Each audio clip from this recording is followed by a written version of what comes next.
Welcome everybody to Hort Talk episode 12, where we celebrate women in horticulture. I'm Alex Jenkins, your host, and I'm joined by three very special guests who I'm going to ask to introduce themselves. Hello, hi, my name is Melanie Asker and I am the Managing Director of Greenwood Plants, and we're based down in lovely West Sussex. Hi, I'm Emma Burbeck and I am the Commercial Director of Fargrow. We're a wholesale distributor also based in lovely West Sussex. Hello, I'm Pippa Greenwood and I do all sorts of things, including working for the HTA as the Horticulture Manager. And I'm not based in Sussex, I'm based in Hampshire, but only one county along. Thank you very much for joining us today. So let's start our conversation today by really finding out what inspired your career in horticulture. I'll start then. Because I think horticulture found me.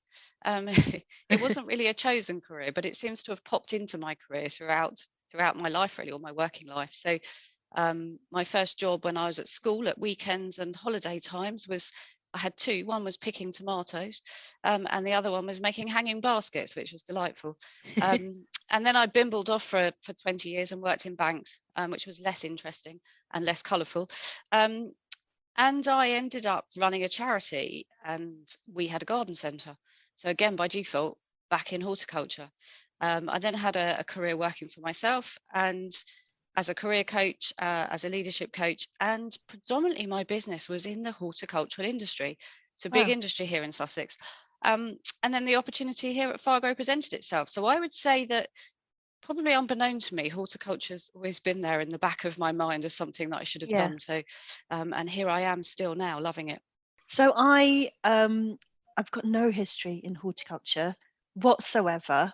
I stepped into the industry last February when I joined Greenwood. So my background was in the defence industry and the automotive industry. Okay. And actually I worked for a very well-known luxury car maker, also based in West Sussex. So I had a very, very different career and experience. But for me, I just wanted to try something totally new. I'd had a feeling for quite a while that I wanted a complete change, something to reinvigorate me at this sort of point in my career.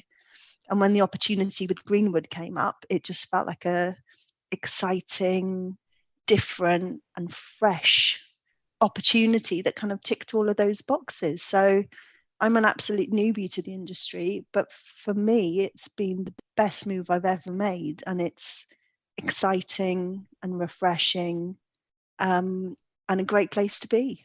Really great place to be. So I'm learning every day. I don't know the industry at all, but that's also part of the fun and the excitement and the challenge, you know. I've been in it really almost from birth. I think I spent most of my childhood in the garden. You had to sort of drag me in by the hair, shall we say, not literally, to get me inside. I went through school because you need to. I then went off and trained in everything I've trained in is to do with either plants or plant pests and diseases. So for me, it was just a given. I don't know. Yeah, as I say, most of my childhood in the garden, and if I strayed from the garden, it was probably to go to Kew Gardens, which is even where I learnt to count. How about that? Because I used to count the visitors going round in groups with my big sister or my mother. So yeah, I absolutely have plants growing through my veins, I reckon. Well, that's really interesting, actually, because I think you're all very successful at what you do, and to know that both Mel and Emma, it wasn't necessarily something that you've always been part of, I think is really, really interesting. So because we are celebrating women, and particularly now women in horticulture, which you all are, do you have any particular women that inspire you? And that doesn't have to be in business, that can just be in your lives. Is there anyone particular that springs to mind? I think they're all brilliant. All women are brilliant, particularly women in horticulture. So that's not really a question, Alex, is it? I really do think that women are just fantastic, and I have no doubt about it that those in horticulture are even better, because everyone in horticulture in any of its branches tends to be more lively, more fun, more friendly, more decent than anything much else. So people that inspired me, I suppose, inspired me into horticulture, definitely my mother, because that was her only escape from being an overburdened housewife who really didn't want to be a housewife, wanted to be a paleontologist. So that was a bit stressy. And I think it was her. And then in future, obviously people like Beth Chatto, who combined that total, unbelievably deep knowledge and love for plants with the most wicked, lovely personality that you could ever hope to get. I've got a gorgeous picture of her, in fact, on the wall just over there. That's really interesting, Pippa. I think it's different for me because it wasn't in my blood necessarily. So I can't say that as anyone like Pippa, I think all women are great. But I'm particularly inspired when I was working for myself and I was running lots of courses for a lot of the growers in the area. I was particularly inspired by a lot of the young females in the industry who had a real drive and scientific women who knew that horticulture was so scientific. I think it definitely opened my eyes to what could be a really varied and interesting career, and how these young women had got into it and were battling to really get their voices heard. I thought it was really quite inspirational to see them, and it was part of the reason that Mel Wood, our head of marketing, and myself decided to set up the Women in Horticulture group that we've just launched because of the young people in horticulture and wanting to have something that would inspire young women to move forward. I'm not afraid to say that I'm not at the start of my career now, so I'm hoping that as I go into the end of my career, I can inspire some of the younger females to have a great career in horticulture, whatever that looks like. How about you, Mel? Do you know, if I'm being totally honest here, but I have never had many inspirational female role models. But I think that's a case in point. I think that's probably a case in point. My career has mainly been in the male-dominated sectors, defence incredibly so, the automotive industry less so, but still a real problem actually with the representation.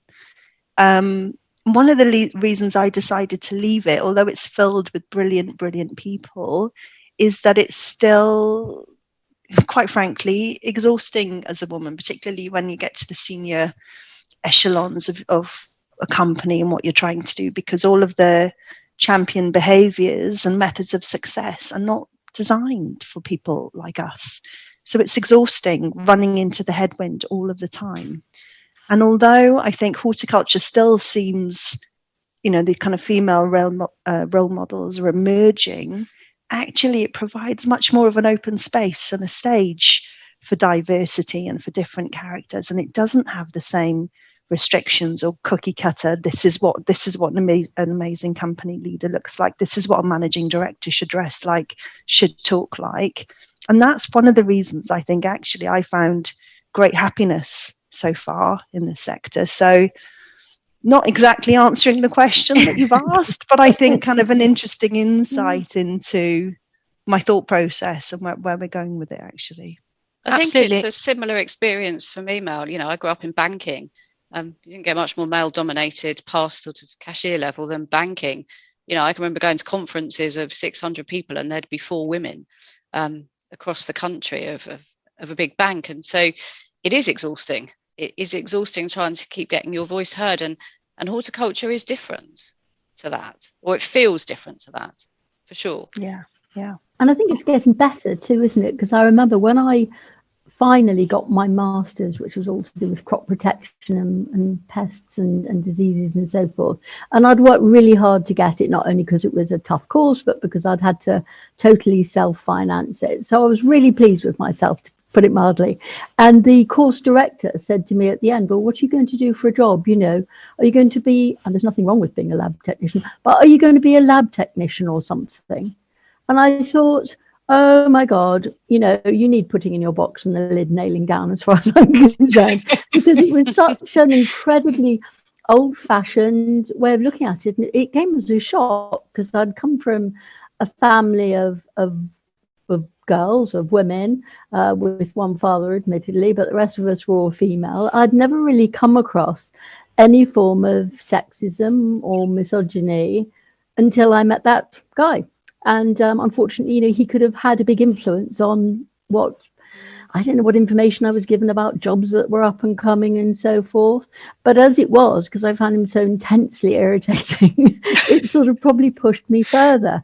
But that's the only bit of real trouble I've ever had in my whole career. And listening to you two saying, how male dominated it was, how you were, pushing into the wind, whatever that sad expression was, it writes it then, doesn't it? Letters a mile high in the sky. Start in horticulture. Don't wait till later. Absolutely. What is it about horticulture that you think is more welcoming and more diverse and kind of doesn't have that feeling that those other industries do? I mean, our wages and labour benchmarking survey in 21 said that 44% of senior roles are held by women in the industry, which I think is fantastic. But what is it about this industry that allows that to happen? Well, I think that is fantastic, Alex. But I also would be interested, and I'm sure you won't get the stats, to see how many of those women are like Mel and I, who've come in later to it, or actually have grown up through it, because I think that might change the stats slightly. Yeah. For me personally, I think the reason that it's so interesting and welcoming, it's such a diverse industry. So you've got Mel, myself and Pippa, we're all doing completely different things for 3 different worlds, if you like. So I work in horticulture supply, but we have a huge technical department. So I don't have any exposure to growing. Pippa's obviously very much coming from the science background and the technical, and Mel is working for a big grower, if I'm right, Mel. So it's very broad, and there's lots of different avenues depending on, I was a career coach before this, so I understand how people need to have the strengths that you have within you to fulfill your career. And there are so many different areas within horticulture that would fulfill so many different needs. Yeah. And don't you think the people in it generally are just, you may think I'm blinkered, but perhaps I am, and happy in my blinkeredness then, that I just think on the whole, people working in horticulture are a kinder, more decent sort of person. I really do. And therefore it is naturally, it's not a case of people trying to be welcoming. I just think that's how we are. And generally speaking, regardless of gender, regardless of which bit of horticulture they work in, they strike me as being a welcoming, lovely bunch. And it's anything in horticulture, whether it's the guy pulling the weeds or cutting the grass in your local park, whether it's somebody doing horticulture in terms of commercial growing, whether it's somebody working in the offices, wherever they might be, it seems to have a kind of extraordinarily magical effect. I can't put my finger on why, but I fully agree with exactly what you're saying there, Pippa. There's just such a nice open attitude. Yeah. And when you look at it from the outside, actually, the reality of the industry can be a larger quantity of lower skilled workers, not everywhere, but I'm talking very general sense here. You've got a lot of cultural diversity, not necessarily defined career pathways and those sorts of things, but yet people are happy.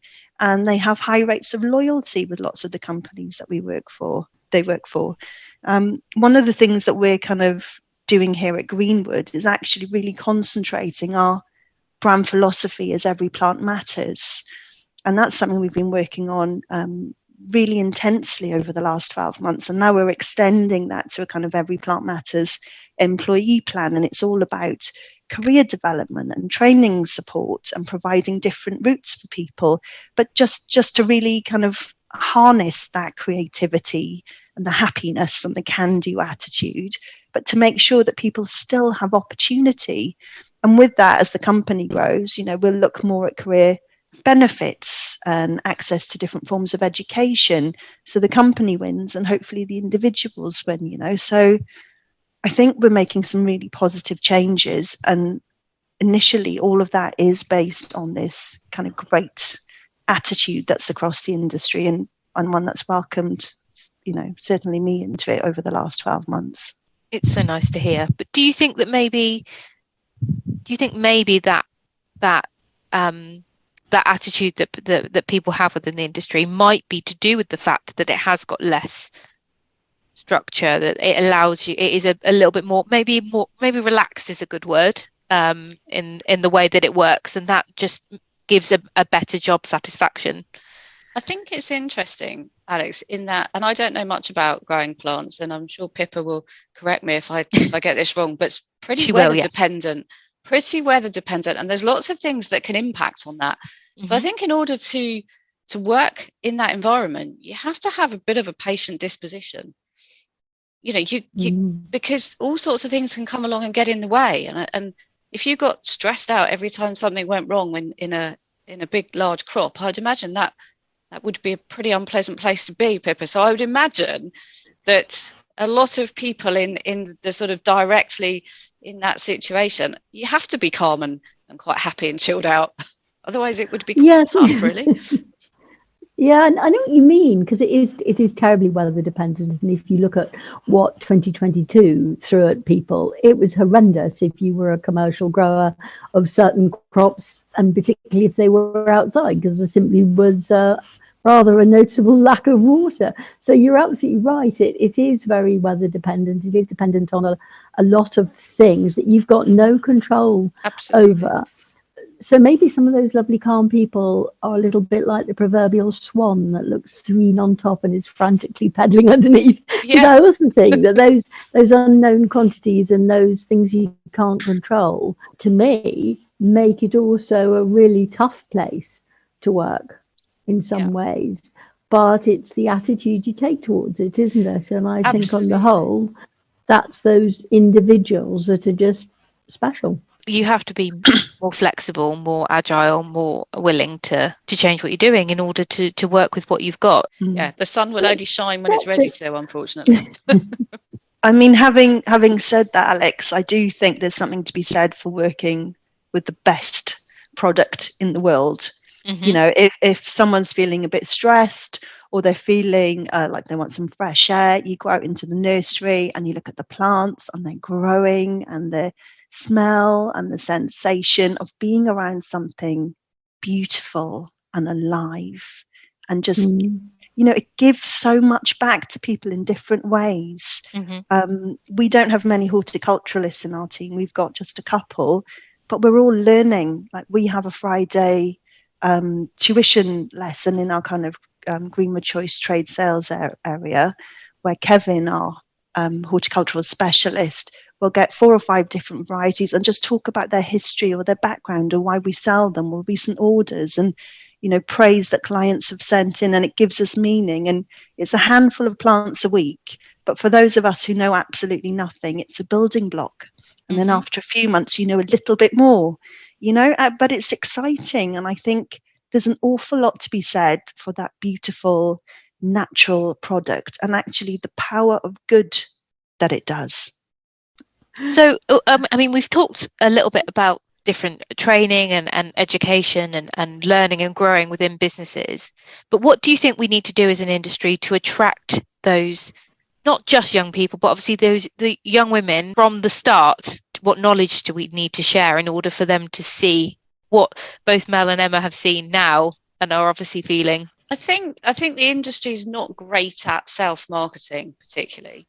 I think it's not easy for you're laughing, Alice, but I think we're laughing because we know that that. And I think it's not easy for people to see a career path. People like Pippa, myself and Mel, we need to be out talking to young people about the paths we've chosen, about how it can fulfill many different needs. You know, if you're a scientific person who loves science, you can still work in horticulture and have a very fulfilling career. If you're business focused and commercially minded, you can work in horticulture and have a very fulfilling career. You know, if you're a salesperson, you can work in horticulture and have a very fulfilling career. The list goes on. I'm not sure we spend enough time promoting it. I think if we went into a school now of young people and asked them what they knew about horticulture, I'm not sure how much they would know outside of it's about plants and or farming, which, you know, is quite a big. And I think we need to have some more definition around career paths for young people. I mean, you know, all of us here have a career in horticulture, but we're not what I would call your archetypal horticulturalists. I was just going to say, I think there's a whole element of culture. I mean, the horticultural industry is characterized by, or has been by, kind of owner-led businesses or family-led businesses, and there's a certain culture around that, which is all about kind of the growth of the business, but perhaps less about the individuals within the business. And I think what we're seeing at the moment, is lots of companies within the industry trying to professionalize and really move away from that kind of mindset to a much more professional company mindset with different opportunities for all different people. And I think that will wake people up to what opportunities are available beyond the traditional, really.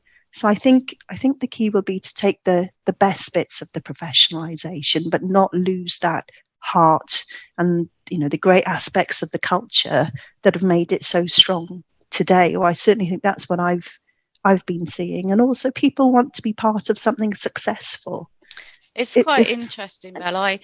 When I first started on working for myself running leadership programs, and we're going back to 2015, I ran some fairly large leadership programs for some big fruit farming groups over 18 months. And exactly as you said, probably 90% of the delegates were family, sons of, nephews of, nieces of. There was one or two that weren't. But actually, we're starting to see that they needed to become more professional. They needed to understand how to retain good employees, to have, good development in place for people, to recognise talent and then, do something with it. And I was really proud to work on those programs, and really enjoyed working and watching these people over 18 months just really get to grips with what's really important in their business, which was the people. Because the people are ultimately what's going to make it successful. So what you're saying now is that you've seen it coming in perhaps a bit after me, that the industry is starting to move that way, and that will definitely help us. But I think the other thing, and I don't want to put a downer onto this lovely chat we're having, is that actually we still need a huge amount more respect from the government, from school teachers, from careers advisors. Actually, those are the three groups that I think need educating and need bringing into the up-to-date situation that we're now in, because still by so many people it's regarded as is a career that isn't a great career. And actually the people I know in it of all sorts, and as you say, doing everything, whether it's marketing, whether it's plant pathology, whether it's growing, whether it's sales, whatever part of it might be, have all got a really good something to offer. And the younger people I know that are in it as well. But it isn't something which has got the respect that it deserves. And I think that's our biggest challenge. I agree. I personally still think there needs to be a clearer definition of the difference between horticulture and agriculture, and where those different areas sit. Yes. I totally agree. Yeah, because I think agriculture, an even higher percentage of people are sort of born into agriculture, if you like, certainly in the higher echelons of farm ownership and farm management and so forth. It tends to be even more family orientated than it is in horticulture. But yes, it's getting people like careers advisors to look upon it as a viable and really useful career. And I mean, I think people like the YPHA, again, are doing a lot because they're getting out there, they're wowing people by their enthusiasm, their liveliness, their immense intelligence, their ability to think out of the box, their everything else they've got going for them. And it's like waving a flag saying, hello, we're here. And actually, we're great and we're useful, and come and join us. Yeah, I agree. I do think as well that sometimes agriculture is automatically more understood than horticulture, and has a lot more presence in any kind of education. And I mean, even in the media at the moment, there are certain programs about farming that are very, very popular, and just generally is more understood what is contained within agriculture, whereas horticulture, like you said earlier, Emma, I don't think, apart from people going plants, maybe, that they'd really understand what the huge variety of things that actually covers. Yeah, I think it's landscaping, or that's what people assume a lot of the time. I genuinely. So if I take Fargrow, as I said, we are a horticultural supply wholesaler, but we have a massive technical department. We've got web developers, we've got agronomists, we've got I've got buyers who work here. I've got customer services teams. I've got area sales managers who are BASIS qualified, who are out in the nurseries.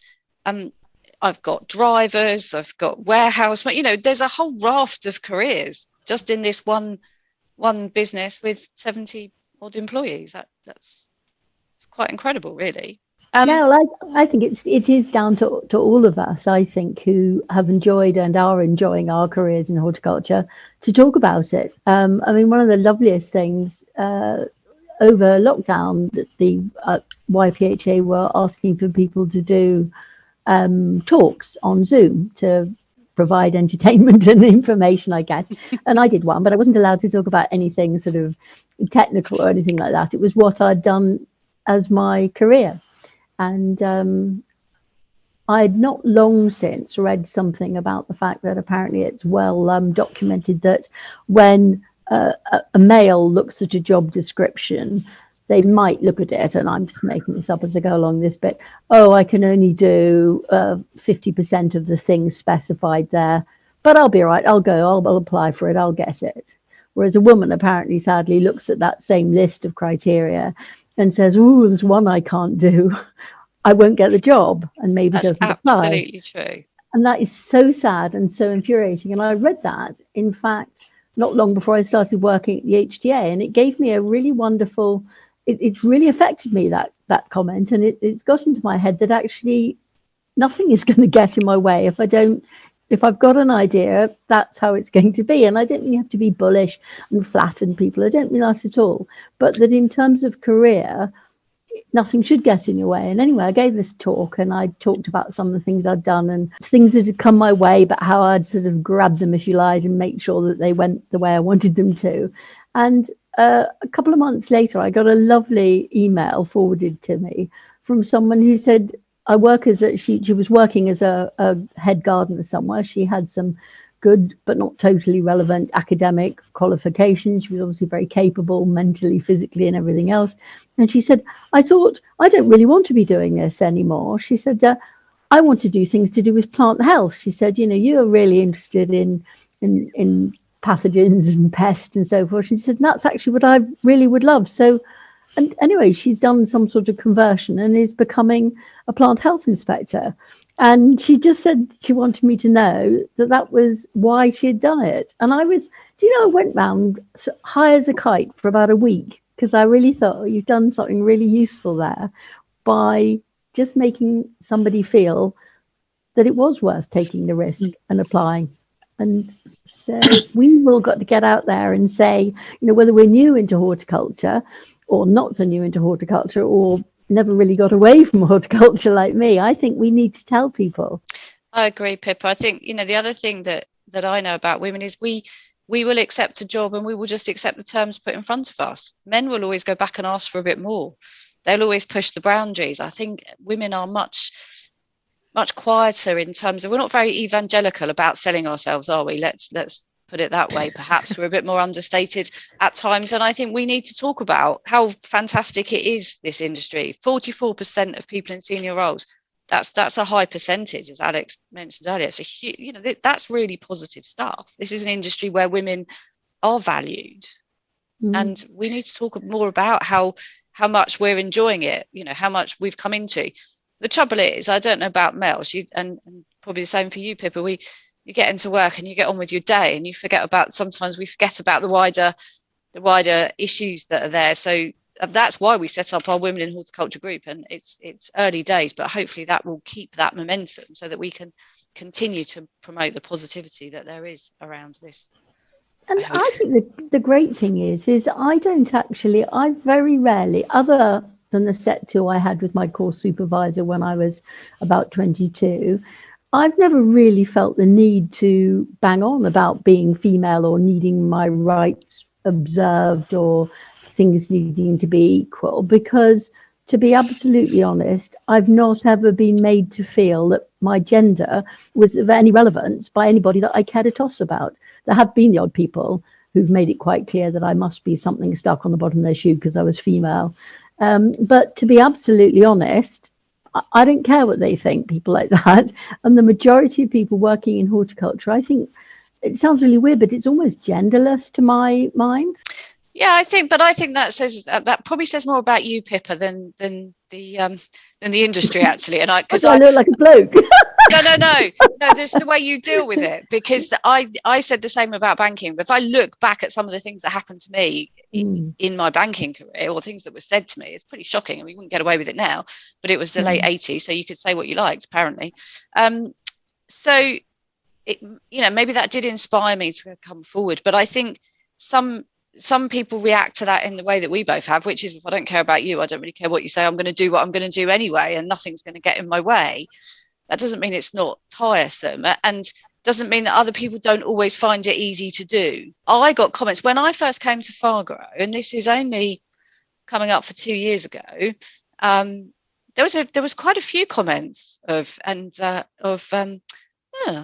she's not from horticulture, and she's a woman. That's an interesting hire. But I prefer to be underestimated, Pippa. I always think that's a good place to be, don't you?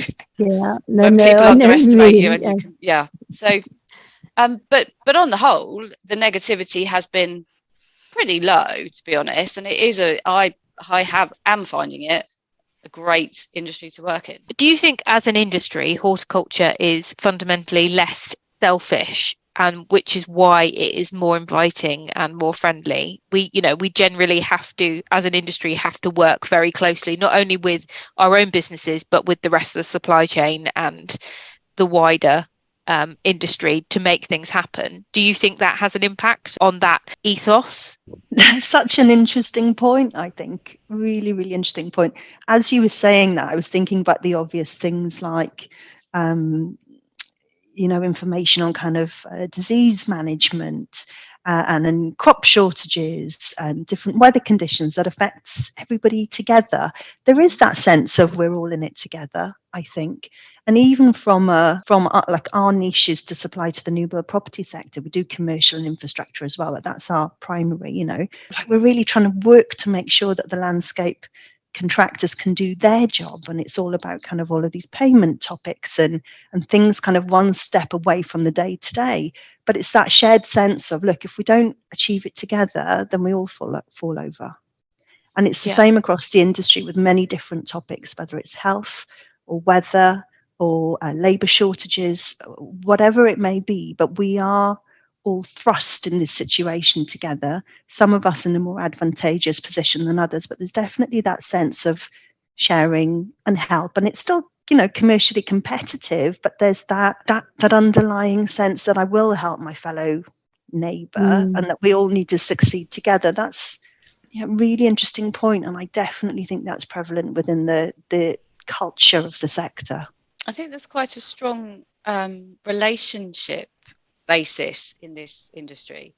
A lot of long-standing relationships are what hold things together. So I've noticed as a wholesaler in here, and the things that we do with our technical team and the advice we give, people are very loyal and they make decisions based on some very long-standing relationships that they have. So it comes back to Pippa's point earlier about, people are much nicer, seem to be much nicer.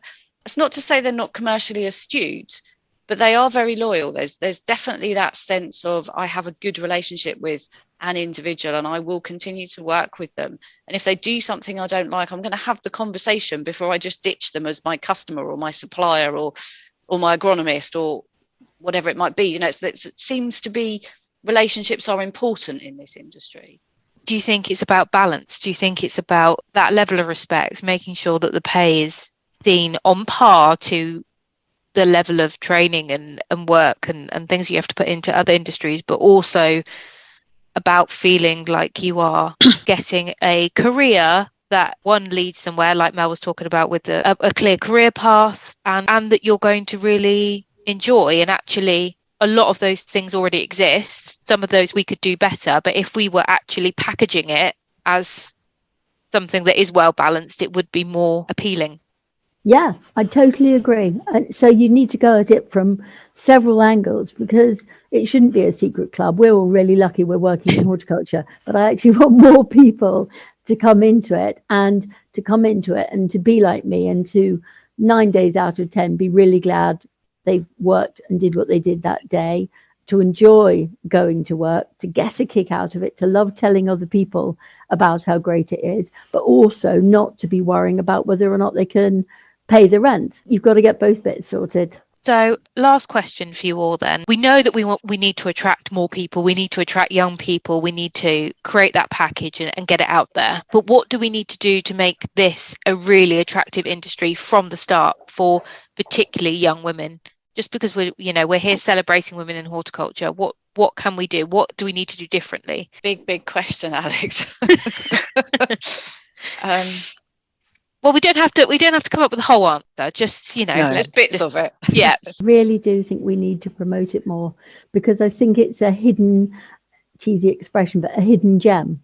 I just don't think enough people are aware of horticulture as a career, and a good career, and a career with progression, and if people would sort it out, a career with a decent salary attached to it as well. Not necessarily mind-blowing, but for all the money in China, if I could be a bond dealer or whatever it was, I wouldn't want to be. It doesn't appeal to me. No. But it needs to be promoted as something that's as good as it is. We need to sell ourselves. Yeah, absolutely. But I think with some clarity around what horticulture actually means. Yeah. Because I do think almost the word horticulture, it becomes, as I think Mel, you said earlier, people, kids at school go, yeah, it's something to do with plants. That's it. They don't understand that the whole industry that there is in horticulture and all the different things that go with that. And I think we need to provide some clarity when we're selling horticulture as an industry. It's raising awareness of what it does, isn't it? That it's not just the tomatoes and the cucumbers in the supermarket or at the local market. It's all the plants that you see in the local park, in your garden, in the garden centre, that it's the whole caboodle.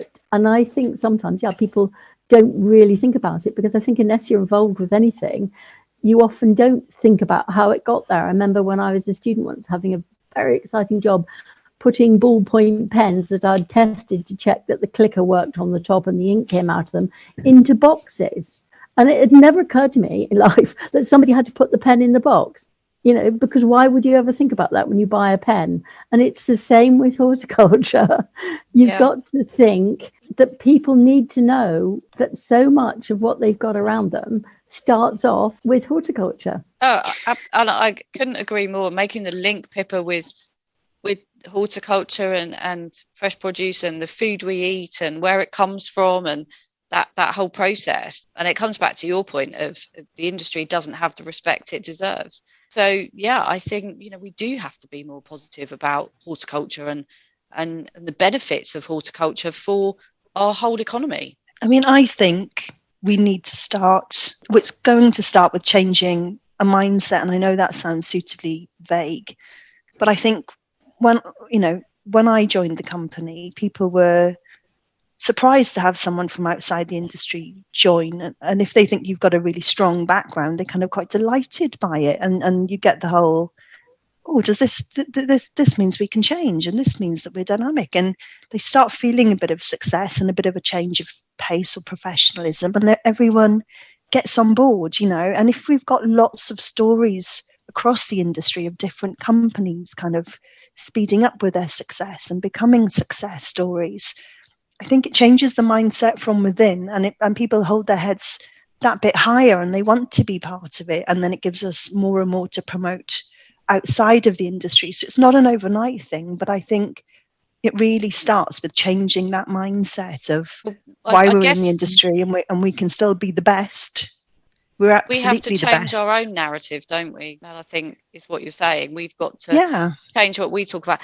I mean, I've only got to look at LinkedIn, and every post that I pick up at the moment is a downer on what's happening in with salad product and fresh produce. That's the talk of the horticultural industry.